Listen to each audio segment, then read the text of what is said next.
আমি আব্দুল্লাহ, একজন ক্যান্সার রোগী। আমাদের ফ্যামিলিতে আমার বাবা চাচারা অল্প বয়সে মারা যান। তাই আমার ছোট ভাইয়ের বউ বিষয়টি নিয়ে একজন আলেমের সাথে কথা বললে তিনি আমার নাম আর আমার পিতামাতার নাম জেনে জানতে পারেন আমাদের পরিবারে পুরুষদের উপরে অনেক আগ থেকেই কালো জাদু করা হয়েছে।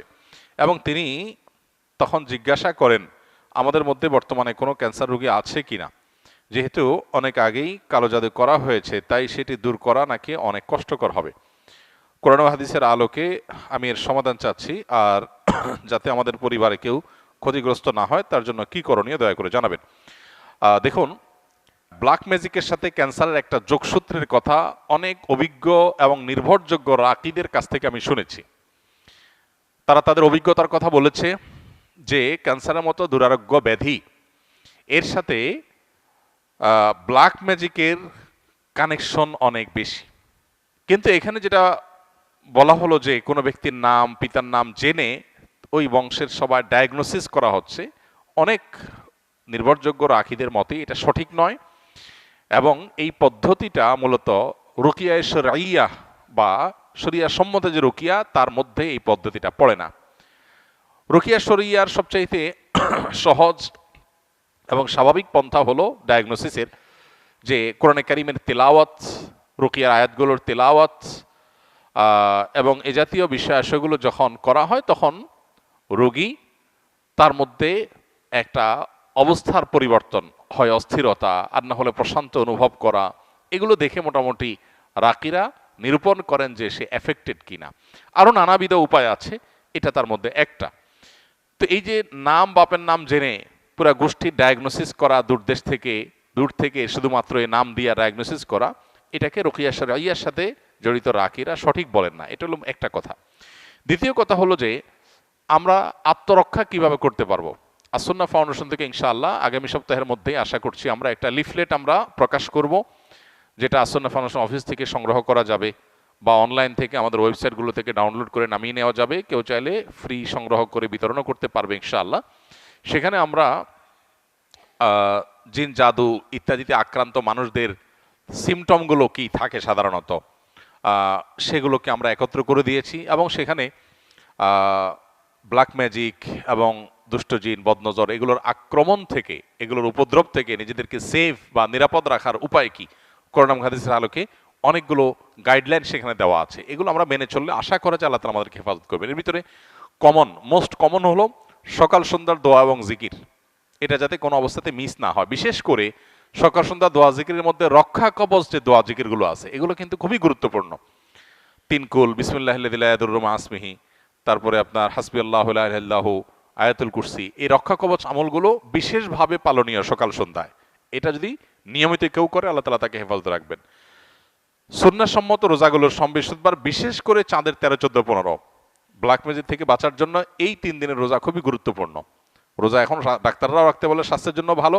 নবী সাল্লাল্লাহু আলাইহি ওয়াসাল্লাম বহু আগে বলে গেছেন, এখন সেটার নানা স্বাস্থ্যগত উপকারী দিকও আমরা জানতে পারছি। অতএব আইয়াম বীজের রোজাগুলো রাখলেও সেহের ইত্যাদি থেকে, ব্ল্যাক ম্যাজিক ইত্যাদি থেকে আল্লাহ তাআলা হেফাজত রাখবেন। তৃতীয়ত, বাসা বাড়িতে কোরআনে কারিমের তেলাওয়াত এটার পরিমাণ আমাদের বাড়ানো দরকার। আমরা অনেকেই আছি বাসা বাড়িতে কোরআন তেলাওয়াত করি না। মোবাইলে ইউটিউবে সারাদিন আমরা এই ভিডিও সে ভিডিও দেখি, সেগুলোতে ব্যাকগ্রাউন্ডে মিউজিক বাজে, আমাদের খবরও নাই। যে বাসায় মিউজিক বাজবে সে বাসায় শয়তান আসবে, মানুষ এফেক্টেড হবে, নানাভাবে আক্রান্ত হবে, এটা খুব স্বাভাবিক। এই জন্য ওই পথগুলো বন্ধ করতে হবে। আর এই দিকে এসে কোরআনে কারিমের তেলাওয়াত বাড়াতে হবে। শুধু তেলাওয়াত না, সরবে তেলাওয়াত, উচ্চস্বরে তেলাওয়াত। উচ্চস্বরে বলতে চিৎকার চেঁচামেচি আমি বলছি না, যতটুকু শব্দ দিয়ে স্বাভাবিকভাবে তেলাওয়াত করা যায় বাসার বাড়িতে ততটুকু তেলাওয়াত, ততটুকু সরবে তেলাওয়াত। এটা আজকাল উঠে গেছে। যারা নিয়মিত তেলাওয়াত করেন তারাও আস্তে আস্তে তেলাওয়াত করেন, আর অনেকে বাসা বাড়িতে তেলাওয়াতই করেন না। তো এই কাজগুলো আমাদের নিয়মিত করা দরকার। এর বাইরে আরও বেশ অনেকগুলো গাইডলাইন দেওয়া আছে আমাদের ওই লিফলেটে। ইনশাআল্লাহ লিফলেটটা আপনার আগামী সপ্তাহ থেকে আশা করি পেয়ে যাবেন। আল্লাহ তাআলা আমাদের সবাইকে এ জাতীয় সব অসুবিধা থেকে, দুরারোগ্য ব্যাধি থেকে, মুসিবত থেকে হেফাজত রাখুন। বেশ কিছুদিন আগে আমার পরিবারের একজন সদস্য জাদুগ্রস্ত হয়েছিল। তখন আমার এবং আমার পরিবারের সদস্যদের রুকিয়া সম্পর্কে তেমন সঠিক ধারণা ছিল না। রোগীর অবস্থা খুবই ভয়ঙ্কর এবং অস্বাভাবিক হওয়ায় ইচ্ছা না থাকার পরেও কবিরাজের কাছে নিয়ে যেতে হয়। কবিরাজ থাকার ঘরে এবং রোগীর শরীরে রাখার জন্য কিছু তাবিজ দেয়, কিন্তু আমি আপনার এবং আরও আলেমদের বক্তব্য দেখেছি এই ধরনের পরিস্থিতি থেকে পরিত্রাণ পাওয়ার জন্য বাড়িতে বেশি বেশি আয়াতুল কুরসি, সূরা বাকারা, ইখলাস, ফালাক, নাস তেলাওয়াত করতে এবং অডিও প্লে করতে বলেছেন। সেই অনুযায়ী আমল করেছি পরিবারের সকলে। প্রথম প্রথম রোগী কোরআন তেলাওয়াত শুনতেই পারতো না, ধীরে ধীরে আল্লাহর রহমতে সে এখন পরিপূর্ণ সুস্থ স্বাভাবিক আছে। এখন আমার প্রশ্ন হলো, আমরা যে তাবিজগুলো আনলাম এতে করে কি আমাদের শিরকের পাপ হয়েছে কিনা? শিরকের পাপ হয়ে থাকলে ক্ষমার জন্য করণীয় কি? 2, তাবিজগুলো এখনো বাড়িতে এবং তার শরীরে রয়েছে, সেগুলো কি করব? 3, যারা মানুষের ক্ষতি করার জন্য এরকম জাদু করে তাদের বিরুদ্ধে আল্লাহ তাআলা পবিত্র কোরআনে কি বলেছেন? দেখুন, শেষটার কথা আগে বলি। যারা কাউকে ব্ল্যাক ম্যাজিক করে, জাদু করে, এই জাতীয় তাবিজ কবজ করে, মানুষের ক্ষয়ক্ষতি করার চেষ্টা করে, অনেক সময় আপোষের তাবিজ করে, তারা সবাই গুনাহে লিপ্ত। এবং যারা এই জাতীয় জাদুর কাজ করে, সে জাদুকর, তারা ইসলামী শরিয়ার বিচারে মৃত্যুদণ্ড পাওয়ার মতো অপরাধে লিপ্ত। অর্থাৎ ইসলামী বিচার ব্যবস্থা থাকলে ইসলামী আদালত, বিচারিক আদালত তাদের মৃত্যুদণ্ড ঘোষণা করবে। এই রকম জঘন্য অপরাধ তারা করে, কারণ এর মাধ্যমে একটা মানুষকে শেষ করে ফেলা হয়। ব্ল্যাক ম্যাজিক সম্পর্কে যারা এই মুসিবতে পড়েছেন তারা হাড়ে হাড়ে টের পাচ্ছেন এটা কি জিনিস। নবী সাল্লাল্লাহু আলাইহি ওয়াসাল্লাম পরিষ্কারভাবে বলেছেন, এইটা ওঁটকে হাড়ি পর্যন্ত আর মানুষকে কবর পর্যন্ত পৌঁছায় দেয়। ব্ল্যাক ম্যাজিক বা কালো জাদু, এটার ফলে ওঁটের মধ্যে যদি বদনজর লাগে অথবা ব্ল্যাক ম্যাজিক লাগে, এই বদনজর, ব্ল্যাক ম্যাজিক, এগুলো ওঁটকে অসুস্থ করতে করতে একটা সময় এমন পর্যায়ে নিয়ে যায় যে জবে করে তাকে খেয়ে ফেলতে হয়, হাড়ি পর্যন্ত চলে যায়, বাঁচার অবস্থা থাকে না। তার মালিক তাকে রুগ্ন হওয়ার কারণে একটা পর্যায়ে এসে মরণাপন্ন হয়ে গেলে তাকে জবাই করে খেয়ে ফেলতে হয়।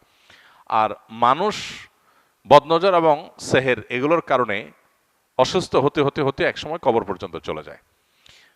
তো এই জন্য যারা এই কাজগুলো করে তারা শুধু কবিরা গুনাহে লিপ্ত তা নয়, বরং মানুষ হত্যার যে অপরাধ, ক্ষেত্র বিশেষে তারা সেই অপরাধে অপরাধী, এবং তার চাইতে আরো জঘন্য, শুধু মানুষ হত্যাই করছে না, একই সঙ্গে শিরকেও তারা লিপ্ত, কারণ এখানে শয়তানের সাহায্য নেওয়া হয়, বিশেষ করে ব্ল্যাক ম্যাজিকের ক্ষেত্রে। কেউ যদি আগে থেকে এরকম তাবিজ কবজ নিয়ে থাকে, বিশেষ করে তাবিজ কবজের মধ্যে ফেরাও, নমরুদ, হামান, অমুক তমুক লেখা থাকে এবং অনেক সাংকেতিক বিষয় আসলে লেখা থাকে, তাদের উচিত তওবা করা। প্রথমত, নবী করিম সাল্লাল্লাহু আলাইহি ওয়াসাল্লামের যে চিকিৎসা পদ্ধতি, এর মধ্যে তাবিজ দেওয়া নেওয়া ছিল না। তিনি কখনো তাবিজ কাউকে দেননি, নিজে ব্যবহার করেননি। তিনি কি করেছেন? ঝাড়ফুঁক করেছেন, কোরআনে কারিমে আয়াত পড়ে ফু দিয়েছেন, অন্যকে দিয়েছেন। এটা হলো সুন্নাহসম্মত ট্রিটমেন্ট। অতএব আপনার আগের যেগুলো আছে তাবিজ, সেগুলোকে আপনি নষ্ট করে ফেলবেন, ডেস্ট্রয় করে ফেলবেন ইনশাআল্লাহ। আর ইতিপূর্বে যে করা ভুল, কবিরাজের কাছে আপনি গিয়েছেন, ভুল ভাল কাজ করেছেন, সেজন্য আল্লাহর কাছে তওবা করবেন, সংকল্প করবেন, ইনশাআল্লাহ আশা করি যে আল্লাহ তাআলা আপনাকে মাফ করবেন। আর এখানে আপনার বক্তব্য থেকে বোঝা গেল যে যারা সেহের সম্পর্কে ধারণা রাখে না, তারা যদি সত্যানুসন্ধানের দৃষ্টিতে খোঁজার চেষ্টা করে তাহলে তারা পথ পেয়ে যাবে। কোরআনে কারিমের তেলাওয়াত করা হলে কিভাবে একজন ব্ল্যাক ম্যাজিকের রোগী ধীরে ধীরে সুস্থ হয়ে ওঠে এবং অস্বাভাবিক পরিবর্তন তার মধ্যে আসে, এটা কোরআনের একটা মুজিজা, অলৌকিকত্ব। মাশাআল্লাহ, এই অলৌকিকত্ব কেউ দেখতে চাইলে তিনি ব্ল্যাক ম্যাজিকের রোগীর উপরে কোরআনের প্রভাব দেখতে পারেন।